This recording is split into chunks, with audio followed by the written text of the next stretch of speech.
ಅದ್ಯಾವುದೋ Moto vlogger bike ಇದ್ದಂಗೆ ಅದೇ ಗುರು ನನಗೂ ಅನಿಸ್ತಾ ಇದೆ. ಈ ಸೆಟಪ್ ಎಲ್ಲ ನೋಡಿದ್ರೆ ಹಂಗೆ ಅನಿಸ್ತಾ ಇದೆ.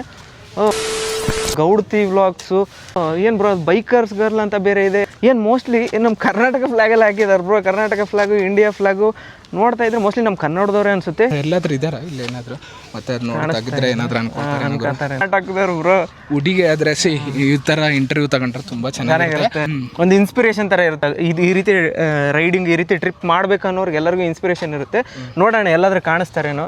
ಅಲ್ಯಾರ ಕಾಣಿಸ್ತಿದಾರೆ ಬ್ರೋ ಅಲ್ಲಿ ಆ ಕಡೆ. ಮೋಸ್ಟ್ಲಿ ಅಲ್ಲೇನೋ ಕಂಟೆಂಟ್ ಕ್ರಿಯೇಟ್ ಮಾಡ್ತಿದಾರೆ ಅನ್ಸುತ್ತೆ ಆಲ್ರೆಡಿ ಅವರು. ಕೇಳೋಣ ಒಂದು ಮಾತು ಕೊಡ್ತಾರೆ ಏನಂತ, ಒಂದು ಮಾತು ಕೇಳ್ಬಿಡೋಣ. ಮಾತಾಡ್ಸೋರು ಏನಂತಾರ ನೋಡೋಣ. ಅವ್ರು ಮತ್ತೆ ವಿಡಿಯೋ ಮಾಡ್ತಾರೋ ಇಲ್ಲ ಗೊತ್ತಿಲ್ಲ ನಮಗೆ. ಸೊ ಕೇಳೋ ಒಂದ್ಸಲ ಕೇಳ್ತೀನಿ, ಒಂದು ಕೇಳೋಣ ಏನಂತ. ಹಲೋ, ನಮಸ್ಕಾರ. ನಮಸ್ಕಾರ. ಹಲೋ. ಗಾಡಿ ಅಂತ ಅಂದ್ರೆ ಬರೀ ಹುಡುಗರ ಕನ್ಸು, ಆದ್ರೆ ಹುಡುಗಿರ್ ಕನ್ಸು ಹೆಂಗಿರುತ್ತೆ ಖಡಕ್ ಆಗಿ ಉತ್ತರ ಕೊಡಕ್ಕೆ ಒಬ್ರು ರೈಡರ್ನ ಮೀಟ್ ಮಾಡಿಸ್ತಿದೀವಿ ಇವತ್ತು. ನಿಮ್ಮ ಹೆಸರು? ನನ್ನ ಹೆಸರು ಐಶ್ವರ್ಯ ಅಂತ. ಈ ಗಾಡಿ ಮೇಲೆ ಯಾಕೆ ಇಷ್ಟು ಪ್ಯಾಷನ್ ಅಂತ, ನಿಮ್ಮ ಜೀವನದಲ್ಲಿ ಯಾವಾಗ ಸ್ಟಾರ್ಟ್ ಆಯ್ತು, ಹೇಗೆ ಸ್ಟಾರ್ಟ್ ಆಯ್ತು? ಗಾಡಿ ಅನ್ನೋದು ಏನಕ್ಕೆ ನಾನು ಅಡಿಕ್ಟ್ ಆದೆ ಅಂತ ನಂಗೆ ನಿಜ ಗೊತ್ತಿಲ್ಲ. ಬೈಕ್ ರೈಡಿಂಗ್ ಅಂತಂದ್ರೆ 7th ಸ್ಟ್ಯಾಂಡರ್ಡ್ ಅಲ್ಲಿ ಹುಡುಗರಿಗೆ ಅದು ಪ್ಯಾಷನ್ ಇತ್ತು. ಬಟ್ ನನಗೆ ಐ ಡೋಂಟ್ ನೋ ಏನಕ್ಕೆ ಇಷ್ಟ ಆಯ್ತು ಅಂತ. ಬಟ್ ನಮ್ಮ ಅಪ್ಪಂಗೆ ಕೇಳಿದೆ, ನನ್ಗೆ ಯಾಕೋ ಓಡಿಸ್ಬೇಕಂತ ಅನ್ಸ್ತಾ ಇದೆ, ಅಷ್ಟೇ ಹೇಳಿದ್ದೆ ನಾನು. ನಮ್ಮ ಅಪ್ಪ ಹೇಳಿದ್ರು 1 ಗೇರ್ ಡೌನ್ ರೆಸ್ಟ್ ಅಪ್ ಅಂತ. ಎಷ್ಟು ಗೇರ್ಸ್ ಇದೆ ಅಂತ ನಂಗೆ ಗೊತ್ತಿರಲಿಲ್ಲ. ಬ್ಯಾಕ್ ದೆನ್ ನಮ್ಮ ಪಪ್ಪಂದು ವಿಕ್ಟರ್ ಇತ್ತು, ಅದನ್ನ ತಗೊಂಡು 1 ಗೇರ್ ಡೌನ್ ಇನ್ 2nd ಗೇರ್ಗೆ ಹೋಗಿದ್ದೆ ಅಷ್ಟೇ. ಹೋಗಿ ಬಂದೆ. And since then I fallen in love with the bikes. So ಅದಾದಮೇಲೆ ಹಂಗೆ ಓಡಿಸಿದ್ದೀನಿ. ನನ್ನ ದುಡಿಮೇಲಿ ಬುಲೆಟ್ ತೊಗೊಂಡೆ. ಬುಲೆಟ್ ಆದಮೇಲೆ I am an adventure soul ಅಂತ ಗೊತ್ತಾಯಿತು. ಸೊ ಫೈನಲಿ ಹಿಮಾಲಯನ್ಗೆ ಲ್ಯಾಂಡ್ ಆಗಿದೆ. ಇನಿಷಿಯಲಿ ನನಗೆ ತುಂಬ ಖುಷಿ ಆಗ್ತಿತ್ತು ಜನ ರೆಕಗ್ನೈಸ್ ಮಾಡಿದಾಗ. ಒಂದು ಹುಡುಗಿಯಾಗಿ ಕನ್ವಿನ್ಸಿಂಗ್ ಮಾಡಬೇಕಾಗಿಲ್ಲ, ನಿಮ್ಮ ಪೇರೆಂಟ್ಸ್ಗೆ ಕಾನ್ಫಿಡೆನ್ಸ್ ಕೊಡಬೇಕು. ಫ್ಯಾಮಿಲಿಲಿ ರಿಸ್ಟ್ರಿಕ್ಷನ್ ಇರುತ್ತೆ, ಆಮೇಲೆ ಸಮಾಜನೂ ಬೇರೆ ತರ ನೋಡುತ್ತೆ. ಸಮಾಜ ಅಂತೂ ನಾವು ಏನು ಒಳ್ಳೆ ಕೆಲಸ ಮಾಡಿದ್ರು ನೋಡುತ್ತೆ, ಕೆಟ್ಟ ಕೆಲಸ ಮಾಡಿದ್ರು ನೋಡುತ್ತೆ. ಸೊ ಇಂಪಾರ್ಟೆಂಟ್ ಏನಂದ್ರೆ ನಾವು ಖುಷಿಯಾಗಿದ್ದೀವ, ನಮ್ಗೆ ಇಷ್ಟ ಬಂದಿದ್ದು ಮಾಡ್ತಾ ಇದೀವ. ಟ್ರಿಪ್ ಮಾಡ್ಬೇಕಂತಂದ್ರೂ ನಮ್ಮ ಪೇರೆಂಟ್ಸ್ ಹೇಳ್ತಾ ಇರ್ತಾರೆ, ಏನಕ್ಕೆ ಹೋಗ್ತೀಯ, ಆರಾಮಾಗಿ ಮನೇಲಿರು, ನಿನ್ಗೆ ಯಾಕೆ ಬೇಕಿದೆಲ್ಲ ಅಂತ ಹೇಳ್ತಾ ಇರ್ತಾರೆ. ಬಟ್ ಸ್ಲೋಲಿ ಅವ್ರಿಗೆ ಶಾರ್ಟ್ ಟ್ರಿಪ್ ಸ್ಟಾರ್ಟ್ ಮಾಡಿ, 1 ಡೇ ಮಾಡಿ, 2 ಡೇಸ್ ಮಾಡಿ, ಆಮೇಲೆ ಲಾಂಗ್ ಟ್ರಿಪ್ ಮಾಡಿ. ಅವ್ರಿಗೂ ಅರ್ಥ ಆಗುತ್ತೆ, ಓ ನನ್ನ ಮಗಳು ಹ್ಯಾಪಿ ಆಗಿರ್ತಾಳೆ ಇದು ಮಾಡಿದ್ರೆ, ಅವಳು ನೋಡಿ ಸೇಫಾಗಿ ನೋಡ್ಕೊತಾಳೆ, ಇಷ್ಟಿದ್ರೆ ಸಾಕು ಅಂತ ಅವ್ರ ಕಾನ್ಫಿಡೆನ್ಸ್ ಬಂದರೆ ಸಾಕು. ಅದು ಕೆಟ್ಟ ಕೆಲಸ ಆಗಿರಬಾರ್ದು. ಏನೇ ಖುಷಿ ಕೊಟ್ಟರೆ ಅದನ್ನು ಖಂಡಿತ ಮಾಡಿ. ನಿಮ್ಮ ಪೇರೆಂಟ್ಸ್ ಏನಾದರೂ ಹೇಳಿದಾಗ ಅದ್ರ ಬಗ್ಗೆ ನೀವು ಇರಿಟೇಟ್ ಆಗಬೇಡಿ, ಬದಲು ಅವ್ರಿಗೆ ಅರ್ಥ ಮಾಡ್ಸಕ್ಕೆ ಟ್ರೈ ಮಾಡಿ. ಮಕ್ಕಳು ಖುಷಿ ನಿಮಗೆ ಇಂಪಾರ್ಟೆಂಟ್ ಅಂತ ಎಲ್ಲರಿಗೂ ಚೆನ್ನಾಗಿ ಗೊತ್ತು. ಏನಕ್ಕೆ ಟ್ರಾವೆಲ್ ಮಾಡಬೇಕು, ಆ ಟ್ರಿಪ್ ತೊಗೊಳ್ಬೇಕು ಅನ್ನೋದನ್ನ ಅರ್ಥ ಮಾಡ್ಕೊಳ್ಳಿ. ನಿಮ್ಮ ಜನ್ರೇಷನ್ ನಮ್ಮ ಜನ್ರೇಷನ್ ಖಂಡಿತ ಡಿಫ್ರೆಂಟ್. ಈ ರೈಡ್ಗೂ ನಿಮ್ಮನ್ನ ಕನ್ವಿನ್ಸ್ ಮಾಡಿಕೊಂಡು ಕೇಳ್ಕೊಂಡು ನಿಮ್ಮ ಪರ್ಮಿಷನ್ ತೊಗೊಂಡೆ ನಾವು ಆಚೆ ಹೋಗೋದು. ಬಟ್ ನಿಮ್ಮ ಕಡೆಯಿಂದ ಏನಂದರೆ ಒಂದು ಚೂರು ಎಂಕರೇಜ್ಮೆಂಟು, ಓ ನೀನು ಇಷ್ಟೋಗಿ ಬಂದೆ ಅಲ್ಲ, ಅದೊಂದು ಮಾತಿದೆ ಅಲ್ಲ, ದಟ್ ಟಚಸ್ ಅ ಲಾಟ್. ಕನ್ನಡದಲ್ಲಿ ಗಾದೆ ಇದೆ, ದೇಶ ಸುತ್ತಿ ನೋಡು ಇಲ್ಲ ಕೋಶ ಓದಿ ನೋಡು ಅಂತ. ಅದಷ್ಟೇ ನನ್ನ ಟ್ಯಾಗ್ಲೈನ್. ಜನಗಳನ್ನ ನೋಡ್ತಾ ಇರ್ತೀನಿ, ನೋಡು ಗಂಡ್ಬೀರಿ ಥರ ಹೋಗ್ತಾ ಇದ್ದಾಳೆ ಅಂತ ಅನ್ಕೊಂತಾರೆ. ಇನ್ನು ಕೆಲವು ಜನ ನೋಡು ಹುಡುಗಿಯಾಗಿ ಎಷ್ಟು ಚೆನ್ನಾಗಿ ಇಷ್ಟು ದೊಡ್ಡ ಬೈಕ್ ಹ್ಯಾಂಡಲ್ ಮಾಡ್ತಾ ಇದ್ದಾಳೆ ಅಂತ ಅನ್ಕೊಂತಾರೆ. ಸೊ ಎಲ್ಲ ಥರ ಜನ ಮೀಟ್ ಮಾಡ್ತೀರಾ, ಬಿಕಾಸ್ ಎಲ್ಲ ಜನನೂ ಒಂದೇ ಥರ ನೋಡಲ್ಲ. ಕೆಲವರು ನಿಮ್ಗೆ ಅಪ್ರಿಷಿಯೇಟ್ ಮಾಡಕ್ಕೆ ನೋಡ್ಬೋದು, ಇನ್ನು ಕೆಲವರು ನೀವು ನೆಕ್ಸ್ಟ್ ಲೊಕೇಶನ್ ಎಲ್ಲಿ ಹೋಗ್ತಾ ಇದ್ದೀರಾ ನಿಮ್ಮನ್ನ ಟಾರ್ಗೆಟ್ ಮಾಡೋಕ್ಕೂ ನೋಡ್ಬೋದು. ಸೊ ಯಾವಾಗ್ಲೂ ನಮ್ಮ ಸೇಫ್ಟಿನಲ್ಲಿ ನಾವಿರಬೇಕು. ಕೆಲವು ಹುಡುಗರಾಗಲಿ ಹುಡುಗಿರಾಗಲಿ ಯಾರು ಹೋಗ್ತಾ ಇದ್ದಾರೆ ಅಂತ ನೋಡಿದ್ರೆ ಅವ್ರನ್ನ ಓವರ್ಟೇಕ್ ಮಾಡಕ್ಕೆ ನೋಡೋದು, ಮಾತಾಡ್ಸಕ್ಕೆ ಬರೋದು ಅದು ಬೇರೆ.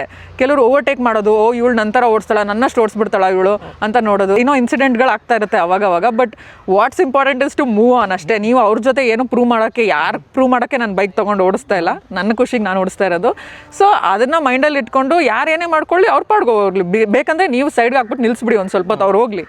Pickup only the good things ಅಷ್ಟೇ. ಸೊ ಪ್ರತಿ ರೈಡೂ ಇಟ್ಸ್ ಅನ್ ಎಕ್ಸ್ಪೀರಿಯನ್ಸ್. ಹುಡುಗಿಯಾಗಿ ನಾನು ಹೇಳ್ಬೇಕಂತಂದ್ರೆ ನಿಮಗೆ ಪ್ಯಾಷನೆಟ್ ಇದ್ದರೆ ಬೈಕಿಂಗ್ ಬನ್ನಿ, ಟ್ರಾವೆಲ್ ಮಾಡಿ. ಲೈಟಿಂಗ್ ಪ್ರಾಬ್ಲಮ್ ಇದೆ ಹಿಮಾಲಯನಲ್ಲಿ. ನಮ್ಮ ಕನ್ನಡದವರೊಬ್ರು ಸೋಲೋ ಟ್ರಿಪ್ ಮಾಡ್ತಾ ಇದ್ದಾರೆ. ಈ ಗಾಡಿಲಿ ಏನೇನೆಲ್ಲ ಮಾಡಿಫಿಕೇಶನ್ ಮಾಡಿಸಿದ್ದಾರೆ? ವೆಯ್ಟ್ ಮೇನ್ ಕನ್ಸಿಡರ್ ಮಾಡಿ ಸ್ವಲ್ಪ ವೆಯ್ಟ್ ರಿಡಕ್ಷನ್ ಮಾಡ್ಸಕ್ಕೆ ಅಂತ ಕೆಲವು ವಿಷಯಗಳನ್ನ ಚೇಂಜ್ ಮಾಡಿದ್ದೀನಿ. ಯೂಶಲಿ ನಾರ್ಮಲ್ ಲಾಂಗ್ ರೈಡ್ಸ್ ಹೋಗ್ತಾ ಇರ್ತೀವಿ, ಸೊ ಅದಕ್ಕೆ ಫಸ್ಟ್ ಹ್ಯಾಂಡಲ್ ಬಾರ್ ಚೇಂಜ್ ಮಾಡಿಸಿದ್ದೀನಿ. ಅಷ್ಟೊಂದು ಲೈಟ್ ಕಾಣಲ್ಲ, ಹೆಡ್ ಲ್ಯಾಂಪ್ ಹಾಕ್ಸ್ತೆ, ಬಿಕಾಸ್ ಎಲ್ಲೋ ಇರೋದ್ರಿಂದ so many people don't believe it, but ನನಗೆ ಆಕ್ಚುಲಿ ಬ್ರೈಟರ್ ಆಗಿ ಕಾಣಿಸುತ್ತೆ. ವಿಂಡ್ ಬ್ಲಾಸ್ಟ್ ಅದೆಲ್ಲ ಅವಾಯ್ಡ್ ಮಾಡೋಕ್ಕೆ ಅಂತ ಈ ವೈಸರ್ ಹಾಕ್ಸಿದ್ದೀನಿ. ಆಫ್ ರೋಡಿಂಗ್ ಅಲ್ಲಿ ಬೀಳೋದು ಹೇಳೋದು ಮಾಮೂಲಿ. ನನ್ನ ಮಿರರ್ ಎಲ್ಲ ಕಟ್ ಆಯ್ತು 1-2 ಸತಿ 3 ಸತಿ. ಸೊ ಅದಕ್ಕೋಸ್ಕರ ಫೋಲ್ಡಬಲ್ ADV ಮಿರರ್ಸ್ ಹಾಕಿದ್ದೀನಿ. ಇದೊಂದು ಎಕ್ಸ್ಟ್ರಾ ಇದೆ. ಮೇಜರ್ ಇದು ವೆಯ್ಟ್ ರಿಡಕ್ಷನ್ ಎಲ್ಲಾಗಿದ್ದು ಅಂತಂದ್ರೆ ಎಕ್ಸಾಸ್ಟ್ ಇಂದ ಒಂದು 5 kgs ಕಡಿಮೆ ಆಗಿದೆ. ಹೊಸ ಎಕ್ಸಾಸ್ಟ್ ಹಾಕ್ಸಿರೋದು ನಾನು. ಇದು ಪೈಪ್ ಅಲ್ಲ, ಫುಲ್ ಸಿಸ್ಟಮ್ ಹಾಕ್ಸಿರೋದು. ಆಲ್ಮೋಸ್ಟ್ 5 kgs ಇತ್ತು. Box very important. Dump everything, ಆರಾಮ್ಸೆ ಫ್ರೀ ಆಗಿ ರೈಡ್ ಮಾಡಿ. ಪ್ಯಾಂಟು ಬೂಟ್ಸ್ ಎಲ್ಲ ಒಂದು 10 kg ಎಕ್ಸ್ಟ್ರಾ ಆಗಿರ್ತೀವಿ ನಾವು. ಕಂಫರ್ಟಬಲ್ ಆಗಿರೋದು very important, not carrying anything. India is the focus ನಾವು, ಯಾಕಂದ್ರೆ ಇಲ್ಲೇನೆ ಎಲ್ಲಾ ತರ ಇದೆ. ತುಂಬ ಜನ ಹುಡುಗಿರು ಬೈಕ್ ಓಡ್ಸಕ್ಕೆ ಕಲ್ತ್ಕೊಂತೀರಾ ಏನೋ ವಿಡಿಯೋ ಮಾಡೋಕ್ಕೆ ಫೋಟೋಸ್ ತೊಗೊಳಕ್ಕೆ ಅಂತ. But biking is not about that. Biking ಕಮ್ಯುನಿಟಿನ ದಯವಿಟ್ಟು ಹಾಳು ಮಾಡಬೇಡಿ. ನಿಮಗೆ ಪ್ಯಾಷನೆಟ್ ಇದ್ದರೆ ಬೈಕಿಂಗ್ ಬನ್ನಿ, ಟ್ರಾವೆಲ್ ಮಾಡಿ. ಬಟ್ ಸುಮ್ಮನೆ ಏನೇನೋ ಪ್ರಮೋಟ್ ಮಾಡಬೇಡಿ.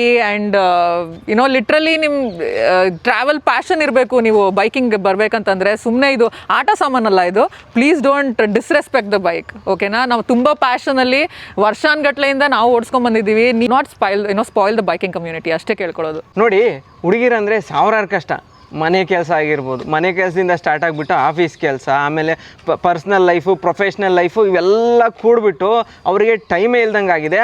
ಇವರು ಅವ್ರ ಟೈಮ್ನ ಯಾವ ರೀತಿ ಮ್ಯಾನೇಜ್ ಮಾಡಿ ಇದಕ್ಕೋಸ್ಕರ ಸಪ್ರೇಟಾಗಿ ಟೈಮ್ ತೆಗೆದಿಟ್ಟು ಯಾವ ರೀತಿ ಇದನ್ನೆಲ್ಲ ಎಕ್ಸ್ಪ್ಲೋರ್ ಮಾಡ್ತಿದ್ರೆ ಅಂತ ಕೇಳೋಣ ಬನ್ನಿ ಅವ್ರಿಗೆ. ನಾನು ಹೇಳೋದಿಷ್ಟೇ, ಇರೋದು ಒಂದೇ ಲೈಫು. ಆ ಒಂದು ಲೈಫಲ್ಲೇ ಇರೋ 24 ಗಂಟೆನಲ್ಲೇ ಎಲ್ಲರಿಗೂ ಅಷ್ಟೇ ಸಿಗೋದು. ಅಷ್ಟರಲ್ಲೇ ನಿಮ್ಗೆ ಏನು ಇಷ್ಟ ಇಲ್ಲ ಎಲ್ಲನೂ ಮ್ಯಾನೇಜ್ ಮಾಡಬೇಕು. ಸೊ ನನ್ನ ಲೈಫು ಮಂಡೇ ಟು ಫ್ರೈಡೇ ಒಂದು ಚೂರು ಬಿಡುವಿರಲ್ಲ. ಆಫೀಸ್ ವರ್ಕ್ ಇರುತ್ತೆ. ಅದು ಬಿಟ್ಟರೆ ಆಫೀಸಿಂದ ಬಂದಮೇಲೆ I am into fitness. So ನನ್ನ ವರ್ಕೌಟ್ ಟೈಮ್ಗೆ ಅಲ್ಲಿ ಹೋಗುತ್ತೆ. ಇನ್ನು ಇರೋದು ಕರೆಕ್ಟಾಗಿ ಸ್ಯಾಟರ್ಡೇ ಸಂಡೇ. ಆ 2 ದಿನದಲ್ಲಿ ಎಷ್ಟಾಗುತ್ತೆ ಅಷ್ಟು ಟ್ರಾವೆಲ್ ಪ್ಲಾನ್ಸು, ಕಾಂಟೆಂಟು, ಆ ಜಾಗ ನೋಡೋದು, ಇಲ್ಲಿ ಎಲ್ಲನೂ ಹಾಕಿ ಆ 2 ಡೇಸ್ ಫುಲ್ಲು ಪ್ಯಾಕ್ಡಾಗಿರ್ತೀನಿ. ನಾನು ಹೇಳೋದಿಷ್ಟೇ, ನಿಮ್ಮ ಪ್ರಯಾರಿಟೀಸ್ನ ನೀವು ಡಿಸೈಡ್ ಮಾಡ್ಕೊಳ್ಳಿ. ಅದೇನೇ ಇರ್ಬೋದು, ನಿಮ್ಗೆ ಏನೇ ಇಷ್ಟ ಇರ್ಬೋದು ಮಾಡೋಕ್ಕೆ. ಸೊ ನಿಮ್ಮ ಪ್ರಯಾರಿಟೀಸ್ ನಿಮಗೆ ಗೊತ್ತಿರಬೇಕು. ಟೈಮ್ ಅಂತೂ ವೇಸ್ಟ್ ಮಾಡಬೇಡಿ. ನಮ್ಮ ಹತ್ರ ಟೈಮ್ ಎಷ್ಟಿದೆ ಅಂತ ಖಂಡಿತ ಗೊತ್ತಿಲ್ಲ. ದಯವಿಟ್ಟು ಟೈಮ್ ವೇಸ್ಟ್ ಮಾಡಬೇಡಿ, ನಿದ್ದೆ ಮಾಡಬೇಡಿ, ಮಾಡಿ ರೆಸ್ಟ್ ತೊಗೊಳ್ಳಿ. ಬಟ್ ಖಂಡಿತ ಹೇಳ್ತೀನಿ, ಬಿಕಾಸ್ ಒಂದೊಂದು ತಿಂಗಳಲ್ಲಿ ಒಂದು ವೀಕೆಂಡ್ ನಾನು ಫ್ರೀ ತೊಗೊಳ್ತೀನಿ. ಬಟ್ ಆ ವೀಕೆಂಡ್ ಆದಮೇಲೆ ಗಿಲ್ಟ್ ಬರುತ್ತಲ್ಲ, ತುಂಬಾ ಬೇಜಾರಾಗುತ್ತೆ. ನಾನು ಏನೂ ಮಾಡಲಿಲ್ವಲ್ಲ, 2 ದಿನ ವೇಸ್ಟ್ ಆಗೋಯ್ತು ಅಂತ ಫೀಲಿಂಗ್ ಬಂದುಬಿಡುತ್ತೆ. ಅದಕ್ಕೆ ನನ್ನ weekends are scheduled just like the work days. Weekends ಇರೋದು ಬರೀ ರೆಸ್ಟ್ ಮಾಡೋಕ್ಕಲ್ಲ, ನಿಮ್ಮ ಪ್ಯಾಷನ್ ಏನಿರುತ್ತೆ ಅದನ್ನು ಎಂಜಾಯ್ ಮಾಡೋಕ್ಕೆ. ಎಲ್ಲರಿಗೂ ಕಮಿಟ್ಮೆಂಟ್ಸ್ ಇದ್ದೇ ಇರುತ್ತೆ. ಕೆಲಸ ಮಾಡಿ, ಜೊತೆಗೆ ಪ್ಯಾಷನ್ ಕೂಡ ಬ್ಯಾಲೆನ್ಸ್ ಮಾಡಿ. ದಟ್ ಈಸ್ ಮೋರ್ ಇಂಪಾರ್ಟೆಂಟ್ ಅಂತ ಹೇಳ್ತೀನಿ. ನೋಡಿ, ಅವ್ರು ಏನು ಹೇಳ್ತಿದ್ದಾರೆ ಅಂತಂದರೆ, ಇರೋದು ಒಂದೇ ಲೈಫು. ಆ ಒಂದೇ ಲೈಫನ್ನು ನಿಮಗೆ, ನಿಮ್ಮ ಪ್ಯಾಷನ್ಗೆ, ನಿಮ್ಮ ಡ್ರೀಮ್ಗೆ, ನಿಮ್ಮ ಕನಸಿಗೆ ಎಷ್ಟು ಟೈಮ್ ಕೊಡೋಕ್ಕಾಗುತ್ತೋ ಅಷ್ಟು ಟೈಮ್ ಕೊಡಿ ಅಂತ ಅವ್ರು ಹೇಳ್ತಾ ಇರೋದು. ನಿಮ್ಮ ಡ್ರೀಮ್ ಏನಿರುತ್ತಲ್ಲ ಅದನ್ನು ಆದಷ್ಟು ಬೇಗ ನೀವು ಫುಲ್ಫಿಲ್ ಮಾಡ್ಕೊಳ್ಳಿ. ಅವ್ರು ಹೇಳಿದ ಪ್ರಕಾರ ಏನಂತಂದರೆ, ಇರೋದು ಒಂದೇ ಜೀವನ. ಆ ಒಂದೇ ಜೀವನನ ಎಷ್ಟು ಎಕ್ಸ್ಪ್ಲೋರ್ ಮಾಡೋಕ್ಕಾಗುತ್ತೋ ಅಷ್ಟು ಎಕ್ಸ್ಪ್ಲೋರ್ ಮಾಡಿ, ಅಷ್ಟು ಎಂಜಾಯ್ ಮಾಡಿ, ಪ್ರತಿಯೊಂದು ದಿನ ಪ್ರತಿಯೊಂದು ಕ್ಷಣನೂ ಬದುಕಿ ಅಂತ ಅವ್ರು ಹೇಳಿದ್ದು. ಈಗ ಹೊಸ್ದಾಗಿ ಯಾರಾದರೂ ಈ ರೀತಿ ಎಕ್ಸ್ಪ್ಲೋರ್ ಮಾಡಬೇಕು, ಈ ರೀತಿ ರೈಡಿಂಗ್ನ ಸ್ಟಾರ್ಟ್ ಮಾಡಬೇಕು ಅನ್ನೋರಿಗೆ, ಅದರಲ್ಲೂ ಎಸ್ಪೆಷಲಿ ಹೆಣ್ಮಕ್ಳಿಗೆ ಏನೇನೆಲ್ಲ ಸೇಫ್ಟಿ ಪ್ರಿಕಾಷನು ಮೆಷರ್ಸು ಅಥವಾ ಏನೇನೆಲ್ಲ ನೀವು ಫಾಲೋ ಮಾಡಬೇಕು ಅಂತ ಕೇಳೋಣ ಬನ್ನಿ. ಇವ್ರಿಗೆ ಹೇಳ್ತಾರೆ ಇವಾಗ. So first of all, bike ಕಲ್ತ್ಕೊಳ್ಳೋದಷ್ಟೇ ಇಂಪಾರ್ಟೆಂಟ್ ಅಲ್ಲ. ಒಂದು ಪಂಚರ್ ಆಯಿತು ಅಂದರೆ ನಿಮ್ಮ ರಿಯಾಕ್ಷನ್ ಹೇಗಿರಬೇಕು, ಸೇಫ್ಟಿ ಗೇರ್ಸ್ ಎಷ್ಟು ಇಂಪಾರ್ಟೆಂಟು. ಆಬ್ವಿಯಸ್ಲಿ ಬ್ಯೂಟಿ ಮೇಲೆ ತುಂಬ ಫೋಕಸ್ ಮಾಡ್ತೀರಾ, ನಮ್ಮ ಹೆಣ್ಮಕ್ಳು ಮಾಡಲೇಬೇಕು. ಆ್ಯಂಡ್ ಅದ್ರ ತಕ್ಕನಾಗಿ ಹೆಲ್ಮೆಟ್ ಹಾಕ್ಕೊಳ್ಬೇಕು, ಗೇರ್ಸ್ ಹಾಕ್ಕೊಳ್ಬೇಕು. ಅದು ಸೇಫ್ಟಿನೇ. ಅದು ಇನ್ನೆಲ್ಲ ನೀವೇನಾದ್ರು ಕೈ ಏಟ್ ಮಾಡ್ಕೊಂಡ್ರೆ, ಕೈ ಮುರಿದೋದ್ರೆ ಏನಾಗುತ್ತೆ ಅಲ್ವಾ, ನಿಮ್ಮ ಬ್ಯೂಟಿ ಹಾಳಾಗುತ್ತೆ ಅಲ್ವಾ. ಸೊ ಡೆಫಿನೆಟ್ಲಿ ಹುಷಾರಾಗಿರಿ, ಸೇಫ್ಟಿ ಫಸ್ಟು ಫೋಕಸ್ ಕೊಡಿ. ಆಮೇಲೆ ನೀವೇನು ಹುಡುಗಿ ಹೋಗ್ತಾ ಇರೋದಂತ ಯಾರಿಗೇನು ಗೊತ್ತಾಗಬೇಕಾಗಿಲ್ಲ, ನಿಮಗೆ ಗೊತ್ತಿದ್ರೆ ಸಾಕು. ನೀವು ಹೋಗ್ತಾ ಇದ್ದೀರಾ, ಎಂಜಾಯ್ ಮಾಡಿ. ಬಟ್ ಗೇರ್ಸ್ ತುಂಬಾ ಇಂಪಾರ್ಟೆಂಟ್. ಅದು ಎಲ್ಲರೂ ತುಂಬ ಇಗ್ನೋರ್ ಮಾಡ್ತಾರೆ. ನಾನು ಜಾಕೆಟ್ ಹೊಂದಿದ್ರೆ ಸಾಕು, ಜಾಕೆಟ್ ಹೊಂದಿದ್ರೆ ಬೇರೆ ಪಾರ್ಟ್ಸ್ ಏನಾದರೂ ಹೋದರೆ ನಿಮಗೆ ಓಕೆನಾ? ಇಲ್ಲ ಅಲ್ವಾ. ರೈಡಿಂಗ್ ಪ್ಯಾಂಟು ಇಂಪಾರ್ಟೆಂಟು, ಬೂಟ್ಸ್ ಅಂತೂ ಇನ್ನೂ ಇಂಪಾರ್ಟೆಂಟು. ಯಾಕೆ ರೈಡಿಂಗ್ ಗೇರ್ಸ್ ಮೇಲೆ ನೀವು ಬೈಕ್ ಮೇಲೆ ಸ್ಪೆಂಡ್ ಮಾಡ್ತೀರಾ ಅದರಷ್ಟೇ ಫೋಕಸ್ ಗೇರ್ಸ್ ಮೇಲೆ ಕೊಡಬೇಕು. ಬಿಕಾಸ್ ನಿಮ್ಮ ಬಾಡಿ, ಗಾಡಿ ಹೋದರೆ ಏನಾದರೂ ರೆಡಿ ಮಾಡಿಸ್ಬೋದು, ನಿಮ್ಮ ಬಾಡಿಗೆ ಏನಾದಾದರೆ ಏನು ಮಾಡ್ತೀರಾ ಅಲ್ಲ. ಸೊ ಪ್ಲೀಸ್ ಗೇರ್ಸ್ ಮೇಲೆ ಫೋಕಸ್ ಮಾಡಿ. ಕಾಸ್ಟ್ಲಿ ಇರುತ್ತೆ ಸ್ವಲ್ಪ, ಹಣ ಕೂಡಿರಿ. ಆ್ಯಂಡ್ ಒಳ್ಳೊಳ್ಳೆ ಗೇರ್ಸ್ ತೊಗೊಳ್ಳಿ. ಯಾವುದ್ಯಾವುದೋ ತೊಗೊಳಕ್ಕೆ ಹೋಗಬೇಡಿ, ಕೆಲ್ಸಕ್ಕೆ ಬಾರ್ದೇ ಇರೋದನ್ನೆಲ್ಲ. ದಯವಿಟ್ಟು ಒಳ್ಳೆ ಗೇರ್ಸ್ ಮೇಲೆ ಇನ್ವೆಸ್ಟ್ ಮಾಡಿ. ಆ್ಯಂಡ್ ಸೇಫ್ ಆಗಿರಿ, ಅಷ್ಟೇ ಕೇಳ್ಕೊಳ್ಳೋದು.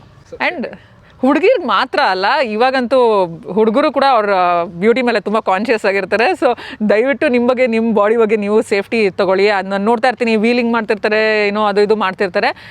ಅದೆಲ್ಲ ಓಕೆ, ನೀವು ಸ್ಟಂಟ್ ರೈಡರ್ ಆಗಿದ್ದು, ನೀವು ಪ್ರೊಫೆಷ್ನಲ್ ಆಗಿದ್ದರೆ ಓಕೆ. ಬಟ್ ಬೈಕ್ ತೊಗೊಳೋದು ಬರೀ ಆ ವಿಷಯಗಳಿಗಲ್ಲ, ಟ್ರಾವೆಲ್ ಮಾಡೋಕ್ಕೆ ಅಂತ. ಅಟ್ ದ ಸೇಮ್ ಟೈಮ್ ನಿಮ್ಮನ್ನ ನೀವು ಸೇಫ್ಟಿಯಾಗಿ ಇಟ್ಕೊಳ್ಳಿ. ಗೇರ್ಸ್ ಎಲ್ಲರಿಗೂ ಇಂಪಾರ್ಟೆಂಟ್. ಹುಡುಗರಿಗೆ ಯಾರು ರೈಡ್ ಮಾಡ್ತಿದ್ದೀರಾ ಅಂತಂದಮೇಲೆ ಎಲ್ಲರಿಗೂ ಇಂಪಾರ್ಟೆಂಟು. ಸೊ ದಯವಿಟ್ಟು ಯೂಸ್ ಮಾಡಿ.